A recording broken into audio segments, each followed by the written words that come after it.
South ఇండియాలోనే biggest sorry store మన Varahi silks మన విజయవాడ ఎంజీ రోడ్లో ప్రారంభం.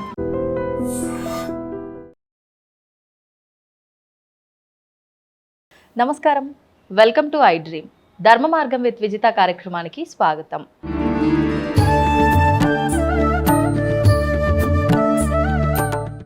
ఇప్పుడమ్మ మీరు అన్నట్లు ఒక్క విషయంలో కాదు, నిజంగా ప్రతి విషయంలో ప్రతి వ్యవస్థలో చాలా చాలా చాలా మార్పు వచ్చింది. మార్పు మంచిగా ఉంటే పర్వాలేదు, కానీ ఆ మార్పు కాస్త మీరు అన్నట్టు ఎన్నో ఇబ్బందుల్లోకి పడేసే విధంగా వెళ్ళిపోయింది. ఇప్పుడు ఆహార విషయంలో తీసుకోండి, పొద్దున నిత్యం మనం లేచిన దగ్గర నుంచి మళ్ళీ పడుకునే వరకు కూడా ఎన్నెన్నో మార్పులు. అప్పట్లో ఎలా ఉండేదమ్మా? మీరు లేచిన దగ్గర నుంచి ఆ మీ రోజు అనేది ఎలా గడుస్తూ ఉండేది? అసలు మమ్మల్ని మా పెద్దవాళ్ళు ఎప్పుడు లేపారండి. ఆ టైం అవ్వగానే లేవటం, ఏంటి గబగబా మా పని మేము చేసేసుకోవటం. వారానికి ఒక్కసారి పెద్దవాళ్ళు దగ్గరుండి బాగా తలంటి అంటి నూనె అంటి నలుగు పెట్టి పోసి చేసేవాళ్ళు. వీడప్పుడు ఇక మా పని మేమే చేసుకోవటం. ఏదన్నా ఇక్కడ ఆలస్యమై లేటుగా వెళితే అక్కడ మంత్రులు గారు పట్టేవాడు. అందుకని ఇప్పుడండి బయట పంతులు ఎవరన్నా ఒక్క మాట టీచరు అన్నాడు పిల్లని ఒక దెబ్బ కొట్టాడు అంటే ఇక ముందు తల్లిదండ్రి పరిగెత్తారు, చుట్టూ వాళ్ళంతా మీడియా వాళ్ళంతా వస్తారు. అవును, అది అక్కడ జరిగిన సిచ్యువేషన్ ఏమిటో తెలుసుకోరు.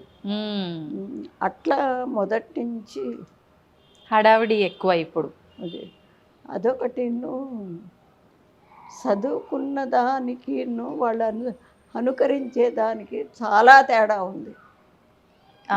చదువుతున్నారు, ఎంత విజ్ఞానం ఎంత ఇది అన్నీ కనుక్కుంటున్నారు. అదే జ్ఞానం ఏది? అది లేదు. ఎంతవరకు వాస్తవం అమ్మ? చదువుకున్న వారికి జ్ఞానం వస్తుంది అనడం నిజంగా ఇప్పుడు చదువుతున్న ఈ చదువులు జ్ఞానాన్ని తెచ్చి పెడతాయా? ఏం జ్ఞానం వస్తుందో చెప్పనా? మనకి ఈ ఆస్తి రావాలంటే వాడిని ఏం చేస్తే ఇది మనకు వస్తుంది, లేకపోతే మనం సంపాదించి అక్కడ నిలవబెట్టుకోవాలి. కాబట్టి ఎట్టయినా సంపాదించుకోవాలి. ఇట్లాంటివే తప్ప నిజాయితీగా ఉండటం చాలా తక్కువ, ఎక్కడో ఒకళ్ళు. ఆఖరికి అంటే మానవత్వంతో సాటి మనిషి కూడా నాలాగే అనే ఆ ఆలోచన విచక్షణ లేకుండా దుర్మార్గాలకు పాల్పడేది పక్కన పెట్టి భగవంతుడి ముసుగులో కూడా అన్యాయాలు చేస్తున్న వాళ్ళు కూడా ఉన్నారు కదా. అంటే ఆయన ఎదురకుండా కనపట్టలేదు కదా అదే అనుకుంటున్నారు. ఇప్పుడు వీళ్ళు విజ్ఞానం ఏంటి? ఆ భగవంతుడే కాదండి, ఇప్పుడు మనకి రాకెట్లు కనుక్కుంటున్నారు. వాడు ఎంత కష్టపడతాడు, ఒక రూమ్లో కూర్చుని అదంతా రీసెర్చ్ చేసుకుని అన్నం నీళ్లు పెట్టేవాళ్ళు ఉన్నా కూడా తిండే ఏంటి టైం లేక ఎంత కష్టపడితే ఆ రాకెట్ బయటకు వస్తుంది. మరి ఊరికే బయటికి రాగానే పో రాకెట్టు అది ఇది మేము సైన్స్గా ఇంత ఎదిగాం అంత ఎదిగాం అంటారు. కానీ దానికి మూలం వాడు ఎంత కష్టపడ్డాడు. అన్నం నీళ్లు లేకుండా జీవితం అంతా దాన్ని కనిపెట్టడానికే. ఆ శ్రమ ఎక్కడుంది, ఎందువల్ల ఇట్లా అవుతోంది అనేది ముందు వీళ్ళు గ్రహించుకోవాలి.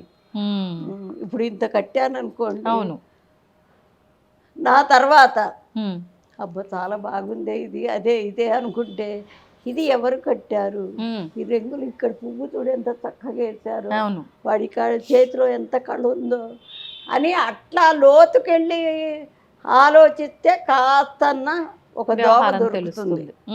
లోతుకి ఎవ్వరు వెళ్ళటల్లా.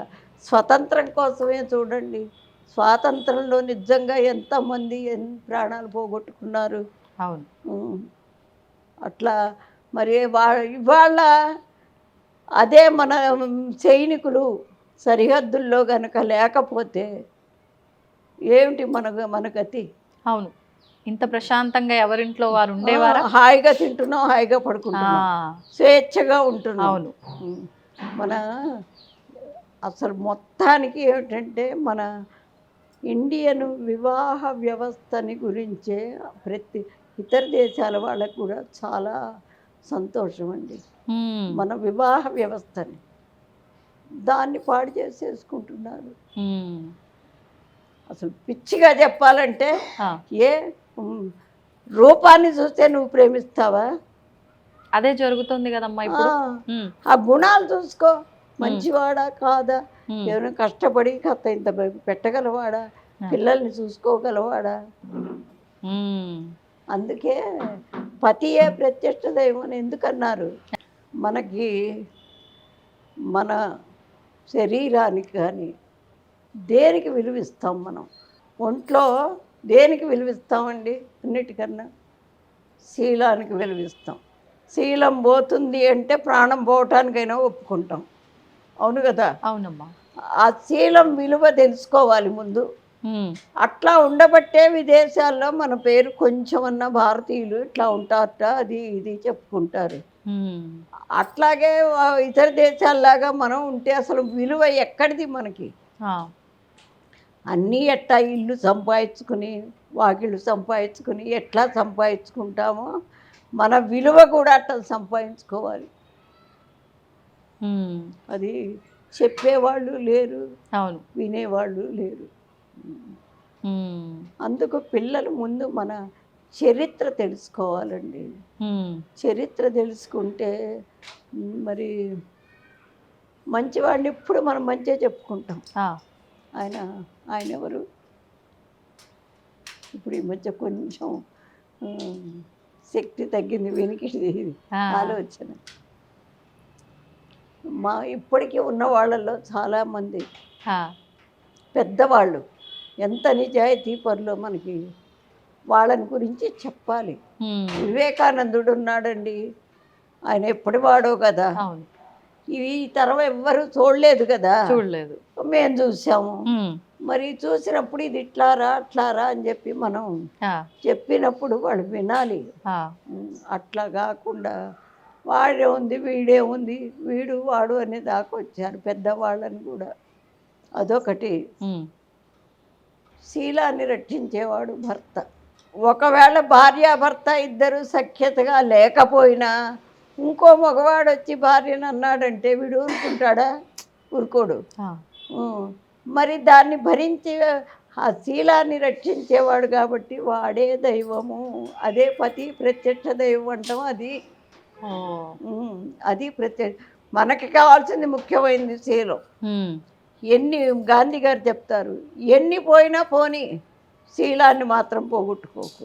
ఆ, అట్లాంటివి చిన్న చిన్నవన్నీ చెబుతూ పిల్లలకు కూడా ఒక క్లాస్ తీసుకుంటే, ఉమ్, ఈ చిన్నపిల్లలకే చెప్పాలి.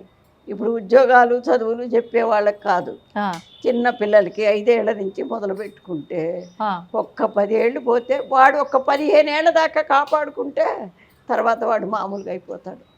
అంటే మీ తరంలో ఇవన్నీ చిన్నప్పటి నుంచే విషయాలన్నీ పెద్దవాళ్ళతో ఎలా ఉండాలి, మేము ఇప్పుడు మీరన్న విషయాలన్నీ. అదొకటేనండి, ఉమ్, పిల్లలు ఎప్పుడు మనం చెబితే వినరు, మనం చేస్తే అనుకరిస్తారు. వాస్తవం అమ్మ. అది మేమంతా అనుసరించాం కాబట్టి ఉమ్, మా పిల్లలు కూడా మా అమ్మ ఇట్లా చేసింది కాబట్టి వాళ్ళు అట్లా చేస్తారు. అది ఉమ్, చూసి నేర్చుకుంటారు వాళ్ళు. అంతే, పిల్లలు ఎప్పుడూ అంతే చూసి నేర్చుకుంటారు. ఆ, ఇప్పుడు మొన్న ముడుపులు కట్టిస్తారు. ఆ, ఆ పూజ చేసుకోవడానికి భార్యాభర్త వచ్చారు, చిన్న పిల్ల వచ్చింది, అది 2 ఏళ్ళు నిండి 3 వచ్చిందో రాలేదో కూడా. ఆ, వాళ్ళ నాన్న పూజ చేస్తుంటే అది కూడా ఇట్ట చూసి ఇట్టా పెట్టి ఇక్కడ పెట్టి చక్కగా వాళ్ళ భార్యాభర్త నా కాళ్ళకి దండం పెడితే అది కూడా దండం పెట్టింది. ఆ, మనం చేసే పనిని వాళ్ళు అనుకరిస్తారు. చూసి నేర్చుకుంటారు, చూసింది ఎప్పటికీ ఇంకా మర్చిపోరు అది ఆచరణ. అది కానీ ఇప్పుడు పిల్లలు ఏదన్నా చూసి చెయ్యాలన్నా కూడా వాళ్ళు చేసే గారాబము ఒక రకంగా మీరు ఇందాక చెప్పినట్టు, ఎందుకు మేమే చాలా కష్టాలు పడ్డాము, వీళ్ళకి కూడా ఇప్పటి నుంచి ఇవన్నీ అలవాటు చేయాలా, చెప్పాలా, అవసరం లేదు అన్నట్లుగా పెద్దవాళ్ళ ఆలోచనే ఉంటుంది కదమ్మా. ఉంటుంది. ఇప్పుడు వాళ్ళు పెద్దవాళ్ళు అంటే 40-50 మిడిల్ ఏజ్ వాళ్ళు. మా మా ఇది 60 దాటిన వాళ్ళు ఎవరు అట్లా చెప్పరు. ఎందుకంటే మంచి ఏదో చెడేదో వాళ్ళకి తెలుసు, వాళ్ళు కొన్ని అనుభవించారు కూడా. అవును. అందుకని సమాజం బాగుపడాలి అంటే ఫస్ట్ తల్లిదండ్రి, మరి పెద్దవాళ్ళు ఒక మాట చెప్పినప్పుడు అది నువ్వు చెప్తే నువ్వు అట్ట చెప్పవాకు అని చెప్పడానికి చాటుగా అయినా చెప్పుకోవాలి. పిల్లల ముందే నువ్వు నోరు మూసుకో, నువ్వెందుకు వాడిని అంటావు, అట్లా అంటే పిల్లలకి అసలు గౌరవమే ఉండదు. వాడు చెప్పింది వినరు. ఓకే, కానీ ప్రజెంట్ జరుగుతున్నది ఇదే. మీరు అన్నదే ప్రతి ఇంట్లో జరిగేది. అంతే. అంటే ఎవరున్నారు ఏంటి అనే విచక్షణ లేకుండా ఏది వస్తే అది అనేయటం. దానివల్ల అవతల వాళ్ళు బాధపడతారే అనే మాట వాళ్ళకి తెలియదు అసలు. ఉమ్. అమ్మ, ముడుపులు అన్నారు ఏంటి అంటే కోరికతో ముడుపులు కట్టడమా లేకపోతే ఇప్పుడు సంతానం ఉద్యోగం కోసమా? రాలేదండి, అమ్మ ఉద్యోగం రావట్లేదు అదంటే గణపతి పూజ చేయించి వినాయకుడు అన్ని విఘ్నాలని తొలగించేవాడు, శాస్త్రాలు అలా చెప్తున్నాయి. మరి దాన్ని మేము అనుకరించాం కాబట్టి అది మరి వినాయకుడే మన కష్టాలు తీరుస్తున్నాడు అనేది మేము నమ్ముతాం. అట్లా అని మరి ఏంటి అమ్మవారి పేరున కట్టిస్తాను అంటే ఇప్పుడు ఎవరో ఒకడు ఒక బాధ్యత తీసుకుంటే గానీ వాడికి ఉద్యోగం రాదు కదా. అవును. అమ్మవారికి ఆ బాధ్యత అప్పచెప్పడం, ఆవిడే వస్తుంది ఇక అంతే. అట్లాగే వచ్చినాయి, చాలా మందికి వచ్చినాయి. ఎవరైతే మనస్ఫూర్తిగా చేస్తారో ఖచ్చితంగా పనులు అవుతాయమ్మా. ఓకే, మనస్ఫూర్తి కాకుండా వాళ్ళు ఏదో పెద్దవాళ్ళు చెప్పారు కదా అని చేసుకుంటే కాదు, అది కరెక్ట్ అంతే. ఇబ్బంది ఎవరిదో వాళ్ళకి నమ్మకం ఖచ్చితంగా ఉండాలి.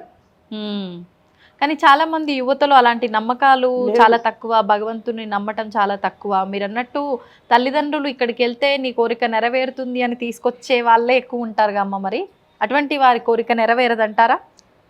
వాడు దండం పెట్టుకునేప్పుడు మనసులో వాడికి అది ఉండాలి కదా. తల్లిదండ్రి ఇప్పుడు ఏదో సామెత ఉంది, చెరువు దాకా తీసుకెళ్తాము నీళ్ళు తాగమని, అది తాకపోతే మనం ఏం చేస్తాం? అవును, అట్లా.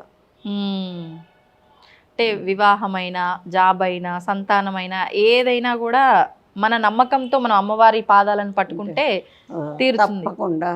అందుకే శాస్త్రాలే చెప్పినాయి, భగవంతుడు ఎక్కడో లేడు, మనసులో ఉన్నాడు, నీ హృదయంలోనే ఉన్నాడు. భగవంతుడి హృదయంలోనే ఉన్నాడని నమ్మకం ఎట్లా అంటే నువ్వు నమ్మినప్పుడు నీ పనులన్నీ అయిపోతాయి. అట్లా కాకుండా అది నువ్వు సర్వాన్ని సృష్టించిన తల్లి అమ్మవారు మరి ఏంటి నీ హృదయంలో ఆవిడ ఉండే ప్లేస్ ఎలా ఉండాలి?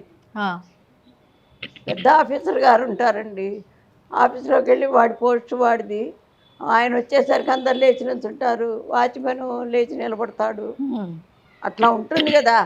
అట్లాగే ఆ సర్వాన్ని సృష్టించిన ఆవిడ ఉండటానికి ముందు హృదయం చాలా క్లీన్గా ఉండాలి, పవిత్రంగా, చాలా పవిత్రంగా.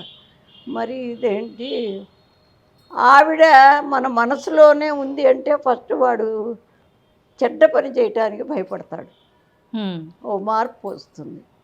అందుకని పిల్లలకి ముందు ఫస్ట్ది అబద్ధం ఆడకుండా ఉండటం, మరి ఇంకొకళ్ళకి సహాయం చేయటం, ఆ రెండు కనుకుంటే ఇంకా మంచి గుణాలు నెమ్మదిగా వస్తాయి. అది అది ఎవరి పిల్లల దగ్గర ఉంటల్లా. కానీ అమ్మ, ఈ మధ్య కాలంలో మరి అది యుగ ప్రభావమో ఏంటో తెలియదు కానీ మనం మంచికి సహాయం చేద్దాము తోటి వారికని వెళ్తే అది రివర్స్లో మనకే ఇబ్బందిని పడేసే విధంగా అవుతోంది. మరి ఇట్లాంటి పరిస్థితుల్లో తోటి వారికి సహాయం చేయటము ఇలాంటివి ఎంతవరకు? తోటి వారికి సహాయం ఎవరు పెడితే వాళ్ళకి చేయదు, అది కూడా ఉంది. ఏంటి మరి అపాత్ర దానం అంటారు, ఆ అపాత్ర దానం చేస్తే పుణ్యం సంగతి ఎవడెరు కానీ వీడికే చుట్టుకుంటుంది పాపం. అంటే మనం కర్మ సిద్ధాంతం, మన భారతీయులది కర్మ సిద్ధాంతం. కర్మ సిద్ధాంతం అంటే ఇప్పుడు రోజు వంట చేస్తామమ్మా, వంట చేస్తే నీకు రాదనుకోండి, రాకపోతే ఎవరో ఒకళ్ళు పెద్దవాళ్ళు చెప్తే దాన్ని అనుకరిస్తే ఒకరోజు కాకపోతే ఒక రోజుకి కరెక్ట్ అవుతుంది. అవును, అనుకరించకపోతే ఏమవుతుంది? అది చెడిపోతుంది. అవును, చెడు. అందుకని ఆ కర్మ కూడా నాయన అమ్మవారు కూడా ఏం చెప్తుంది, ఇది మంచిది ఇదోవన ఇట్లా వెళ్ళు, ఇది చెడ్డది ఇటు వెళ్ళబాకు చెప్తుంది. చెప్పినప్పుడు ఆవిడ చెప్పినా కూడా మనం వినకుండా ఇటే పెడతామంటే దీనికి వచ్చిన కష్టం, అక్కడ జరిగిన కష్టం అంతా నువ్వు అనుభవించాల్సిందే. ఇక ఆవిడేం చేయదు, అది నువ్వు అనుభవిస్తేనే అది పోతుంది. అంటే బురదలోకి వెళ్తుంటే కాళ్ళు కడుక్కో శుభ్రం చేసుకో, అట్టా చేసుకుంటేనే నీకు ఏదన్నా. లేకపోతే చెప్పినా కూడా వినకపోతే అదే కర్మ. మనం చేసిన దానికి ఫలితం ఆవిడ ఇస్తుంది. ఓకే, నువ్వేం చేస్తే దానికి తగ్గ ఫలితమే వస్తుంది. అంతే. Okay okay. అంటే అమ్మ మనం చేసిన దానికే ఫలితం అన్నారు, కానీ గత జన్మలో మనం చేసింది కూడా ఇప్పుడు వర్తిస్తుంది అంటారు కదా. ఇప్పుడు మనం మంచి చేసినంత మాత్రాన గత జన్మలో చేసిన ఆ చెడు అంటే ఆ పాపం అంతా తగ్గుతుంది, ఇప్పుడు చేసే మంచి వల్ల తగ్గుతుంది. కొన్నాళ్ళకి అది శుభ్రంగా తగ్గిపోతే మళ్ళీ మనం పవిత్రమై అసలు మన ప్లేస్ కాదమ్మా ఇది, మనం ఉండేది ప్లేస్ అదే. మనము చేసిన కర్మల్ని అనుభవించడానికి ఇక్కడికి వస్తాం. వచ్చేసి ఇక్కడ మంచి చేసామా ఇక అక్కడ ఉండిపోతాం పైకి వెళ్ళిపోయి. ఒకవేళ మనం చెయ్యలేదు ఇక్కడే చెడు చేసామనుకో, పోయిన తర్వాత అక్కడికి పోయినా ఫలాన్ని చేసావు, ఇదిగో శిక్ష, ఇన్నాళ్ళు పోయిన ముగ్గు లోకంలో ఫలాన్ని చేయి అని వేసేస్తారు. అసలు మనం ఇక్కడ వాళ్ళం కాదు. ధన్యవాదాలమ్మా. తవ్వండి, తవ్వుతూనే శివలింగం సరే దాన్ని అట్లా కప్పేసేయండి, చూపించదండి. Krishna is there. మూర్తి పూజ కాదు, సాక్షాత్ బ్రజేంద్ర నందన భగవాన్ ఉన్నారు మూర్తిలో. ఏమీ ఆశించకుండా ఆరాధించే వాళ్ళు కూడా ఉన్నారా ప్రభుజీ? నిజమైన భక్తి అంటే మనకు తెలియదు కాబట్టి